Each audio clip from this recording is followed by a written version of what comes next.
Welcome to Clubhouse with our 3-way review of Gundam Hathaway kits in celebration of the Japanese premiere of Gundam Hathaway in theaters. So if you haven't seen the other two already, go check out the video of the HGUC Xi Gundoom, or its brother from another mother, the Chinese-made Model Comprehend Xi Gundoom. This review is for the Bandai high-grade Universal Century 1144 Penelope, which really isn't a kit people thought would ever be made. Quite simply put, because the MS is really ugly. You can call it distinct, or you can say it has character, and it probably is all those things, but I don't think it's contentious to say that this guy is really an acquired taste. And I'm not being glib here, I don't hate its design, but the first reaction most people get is WTF or similar choice words. But Bandai did go crazy and they brought us this kit, and the HG Penelope was released on October 26, 2019 for a price of 7,480 yen. The box art is illustrated by Mr. Naochika Morishita, who matched to Penelope with god rays and a halo to give us an awe-inspiring and almost religious illustration here. The gigantic box measures an epic 44 by 35 by 14 centimeters, which is even thicker than the Kshatriya. The side of the box gives us a lot of studio shots of the many things that we get in this kit, and the other side plugs the movie a little bit, and it gives us some in-universe info on the MS and then a photo mimicking the box art. Inside the box, we get the Penelope spread across the scale-tipping 22 runners, with the first 7 right here, and then the next 9 right here, and then the final 6 right here. Then we get a sheet of foil stickers, with this one here for the eyes, and then this one here for the front-facing camera on the forehead. The red ones here are for the fins on the top right here, one for each side. And then these gray ones go onto the underside of the shoulders on both arms. One more red sticker here wraps around the tip here on the tail, and the long gray sticker goes onto the vent at the tip of the tail. This sticker gives a sensor unit underneath the clear plastic some color, and this one does the same. There is a red sticker for each of the cameras on the chest here on each side. And then we have one more sticker for the aiming sensor on the beam rifle. For the instructions, we get a stapled booklet, and on the back, we get a number of studio shots that work alongside the coloring guide at the very bottom. The center pages have detailed information on the Penelope and all its parts, and then some background, along with a plug for the later UC Gundam work. The rest of the pages here are in black and white, and they're all for assembly instructions. About 90 minutes later, we have the first part of this entire weapon system, the Odysseus Gundam. Now, it's not as absurd as the entire Penelope is, but it certainly is a head-scratcher, and it really is a little aesthetically challenged. Now, what I mean is that there are shapes and lines and colors all over the place, but they don't carry a lot of useful information, either about the character or about the technology. I don't think many people will have the Odysseus Gundam on display, and I think it's because the MS design just isn't interesting to look at. Bandai did a good job showing this Gundam accurately, don't get me wrong, but no amount of good sculpting will fix an unappealing design. And also a part of the Odysseus are a few weapons here, starting with the beam rifle, which is color separated in white and blue, and even this little bit of red at the very front. The style is consistent with the rest of the MS, but it's also a really big gun, you see right here next to the beam rifle of the RX-78. The mouth of the barrel is compatible with beam saber blades, so you can put one into it to have a firing effect. And then we have the composite weapon unit on each of the arms, with the same nice color separation with the white and the blue, and then that small nozzle at the front in gray. That nozzle takes the beam effect part, and it is a beam saber that's fixed onto the arms. The backside here has a mega particle cannon that folds up like this, and it looks a little awkward, but almost everything on this MS is awkward. And there are supposed to be missiles here as well, but it's not portrayed on this kit, which is a bit of a shame. And that's the Odysseus. It's really not much to look at, and it doesn't have a ton of weapons. But it is decently engineered, so let's check out that engineering with the articulation that'll give us a more meaningful look at what the engineers at Bandai actually put into this kit. The head goes up this much, and it goes down this much. And it turns side to side before the chin hits the collar. The shoulder moves up a little bit to get out of the way, but the arms still only swing outwards this much.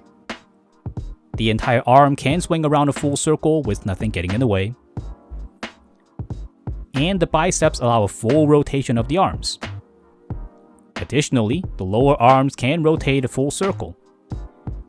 The elbow bends 90 degrees like this, but if you turn the forearms, they can bend way past that point. The hands rotate a full circle, and if you pull them out a little bit, you can adjust them on their ball joint. There isn't really any waist bend forward or back, but it does turn side to side a little bit.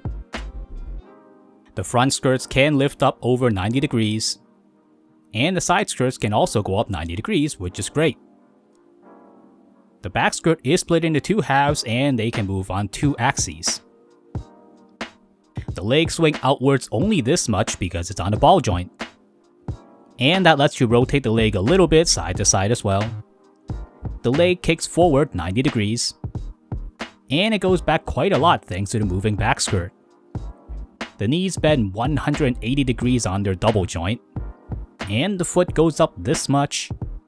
And backwards this much. And side to side this much. And there's also a toe bend for the flight mode. So what I want to get across here is that Bandai built a reasonable amount of articulation into the Odysseus. It'll all be locked away once we have the extra armor and the equipment on, but underneath it all, there is actually a kit that can do poses if you really try. To turn the Odysseus into the Penelope, the first thing we need to do is to swap the leg joint with this one here that's wider. The legs come straight off if you pull them, and here you can see how the other part will set the legs much further apart. It's a simple process fitting this part on, and the legs can be placed back right onto the hip.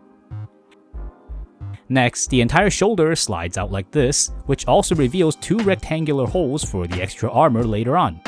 Now the Odysseus is ready to bulk up and use all that space that we've just added. First, we need to connect the shoulder armor into the chest armor like this. And then we do the same for the other side. And then we slot this entire assembly into those rectangular holes we saw on the shoulders. With that in place, we can slide this big assembly with the bird head onto the back side and have it connect with everything up front. Then we want to flip this pane down here, and that helps us mount this armor that rests over the cockpit door and the crotch area.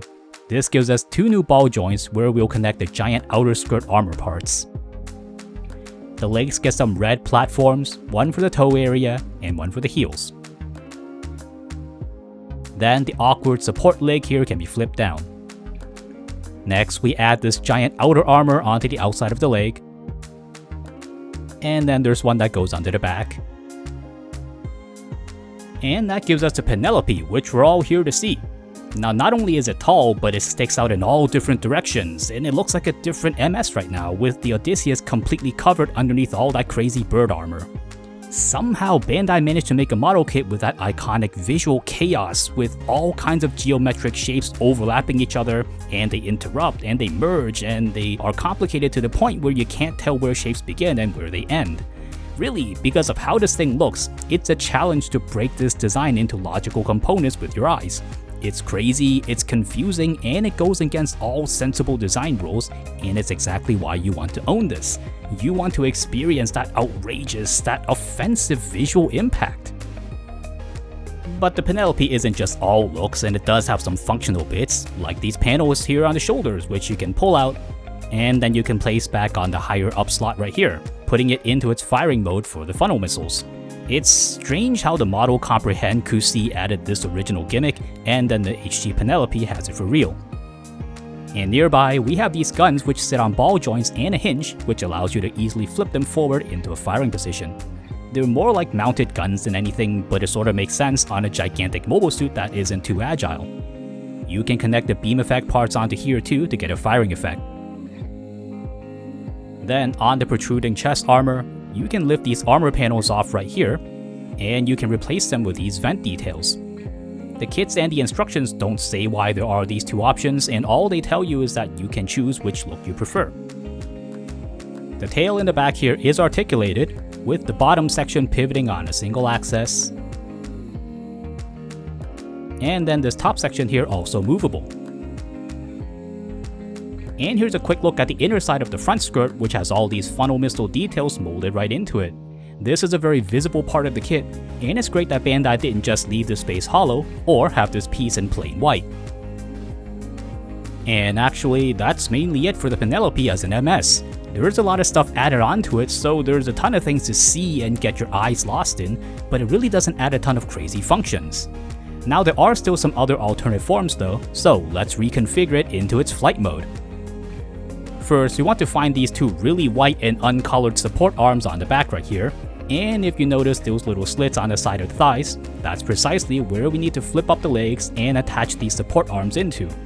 It looks clumsy here, but it's really not hard to do. Next, we want to tuck the feet up and fold them into a flying position. The back shoulder armor should be swung up, which I left out in my shot here, and then the arms can be swung back like this.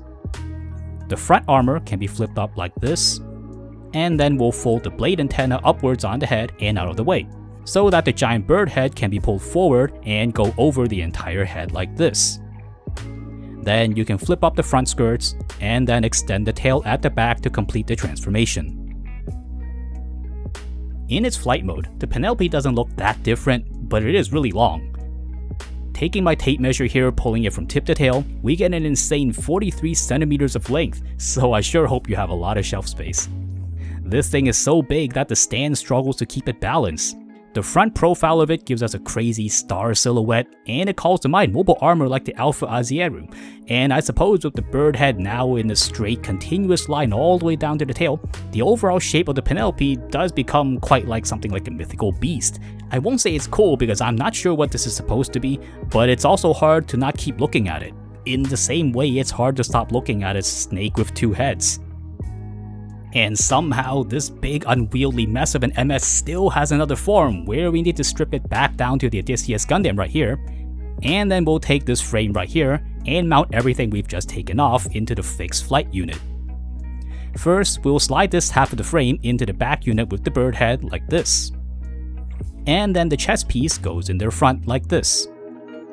And the other part of the frame attaches into the part with the front skirts, and all this goes on here from the bottom like this. The bird head locks into the fork piece right here, and then the shoulder parts slot into the spots on the sides right here. Then the armor for the back of the leg is mounted onto this spot, and the one for the side goes here. The red parts for the feet fit into the bottom here like this, and this. My video here makes it look easier than it is. I mean, it's not a difficult transformation, but the Penelope really is hard to handle, and sometimes there's just nowhere to put your hands, and this thing is spiky everywhere. But otherwise, the fixed flight unit here is, well, it's like everything else about this mobile suit. It's not going to explain itself to you visually, and it looks like it's angry at your eyes. It's nonsensical, it's stylistically barbaric, and even though I sound kind of harsh on it, I don't hate it. But it's really hard to explain the purpose of the fixed flight unit for anyone, whether it's a fan or a casual modeler. There's nothing cheap or badly made about any of this. That's what makes this thing such an intriguing mess. The best technology and artistry of Bandai was put towards making something that looks like this thing right here. And I don't know how to follow up that sentence. Now before we wrap up, here's a quick look at the stand that we get with the kit. I'm told that the stand is included with some MG kits, but I haven't been able to find out which ones, so do let me know in the comments if you've seen this before. The Penelope comes with this custom gray arm on top that replaces the original one here that has a fork at the tip. You can unlock it by pulling on it, and then you can put it into any one of two fixed positions.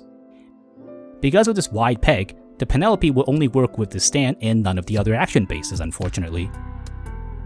And for size comparisons, here's the Penelope next to the HGUC Xi Gundoom. And the Xi is actually a little bit shorter than the Penelope, even without the bird head. It's not nearly as wide as well, and there are very few MSs around that can make the Xi look comparatively small like this. And next we have the China-made Model Comprehend Xi Gundoom, which is a lot taller and about as tall as the Penelope, again not counting the bird head. The lanky Xi Gundoom has nothing on the bulk of the Penelope though, so even though the height comes close here, the Xi Gundoom still looks rather scrawny. And finally, we have our standard lower end benchmark, the entry grade RX-78. And then we have the upper end benchmark, the high grade New Gundam. It's breathtaking just how small everything looks next to the Penelope.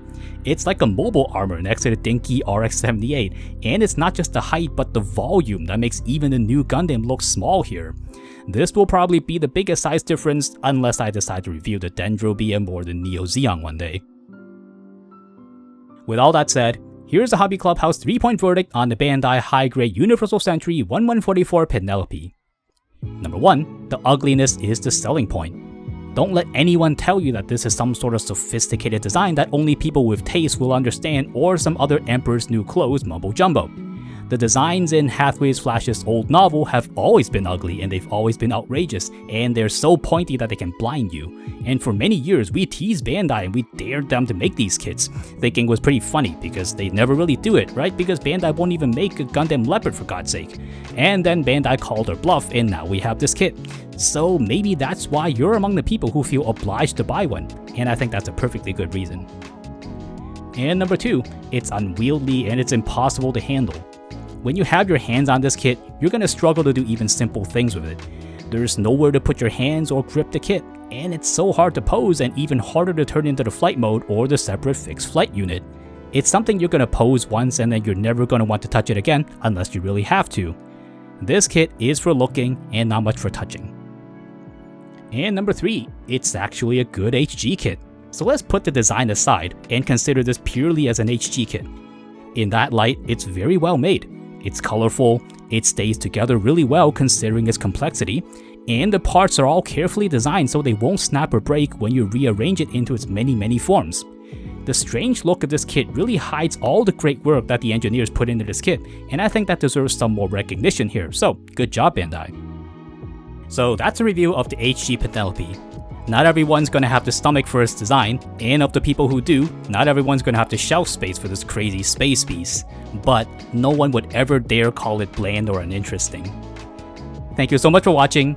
Come look us up on social media with updates on upcoming videos and sneak peeks at future projects, links are in the description below. Or hang out here some more with one of these other videos. But before you go, don't forget to like, subscribe, and hit that bell icon to be notified of new videos from Hobby Clubhouse, and I'll see you next time.